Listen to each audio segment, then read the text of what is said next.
এবার পাথরটা নিজের কাছে আনার জন্য শেষ ব্যক্তি ছিল ভাবি। তাই একদিন সুযোগ বুঝে আমাদের পোষা জিনদের মাধ্যমে ভাবিকেও সরিয়ে দেই এবং অনামিকা আঙ্গুলটি কেটে নেই। আমরা প্রতিটা অনুষ্ঠানে উপস্থিত থাকতাম, যেন কেউ আমাদের সন্দেহ না করে। আর আঙ্গুল নেওয়ার পর এমনভাবে প্রলেপ লাগিয়ে দেওয়া হতো, সেটা খালি চোখে দেখলে কেউ ধরতেই পারতো না। এভাবে আমরা আমাদের স্বার্থ হাসিলের একদম শেষ পর্যায়ে চলে এসেছিলাম এবং সেই বাড়িতেই থাকতে শুরু করেছিলাম। তবে এই বাড়িতে থাকার ব্যাপারটি কেউ জানতো না। এত চেষ্টার পরেও শেষ মুহূর্তে নীল পাথর থেকে জিন মুক্ত হয়ে যাওয়ার কারণে সব গোলমাল হয়ে যায়।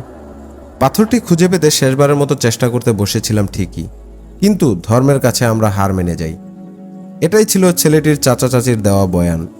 কিন্তু সবচেয়ে আশ্চর্যের বিষয়, মাত্র 2 দিনের মাথায় জেলের ভেতরে তাদের দুজনকে মৃত অবস্থায় পাওয়া যায়। ভেতরে গিয়ে দেখা যায় তাদের দুজনেরই মাথা, কাঁধে, শরীরের প্রত্যেকটি অঙ্গ মুখ চিরিয়ে উল্টো করে রাখা। এই অলৌকিক ব্যাপারটা এবং একই পরিবারের 3 জনের রহস্যজনক মৃত্যুর খবরটা প্রকাশ পাওয়ার আগেই তাদের দুজনের মৃত্যু পুলিশকে নাড়া দিয়ে দেয়, কারণ জেলে থাকা অবস্থায় দুজনের মৃত্যুর দায়ভার তাদের উপরেই বর্তায়। তাই নিজেদের সেফটির জন্য তারা সুইসাইড বলে চালিয়ে দেয় এই ঘটনাটি। এই বলে রোমান আহমেদ তার ঘটনাটি এখানেই শেষ করেছেন। ধন্যবাদ আপনাদের সকলকে ধৈর্য নিয়ে এত লম্বা একটি ঘটনা শোনার জন্য। আশা করব ঘটনাটি আপনাদের ভালো লেগেছে।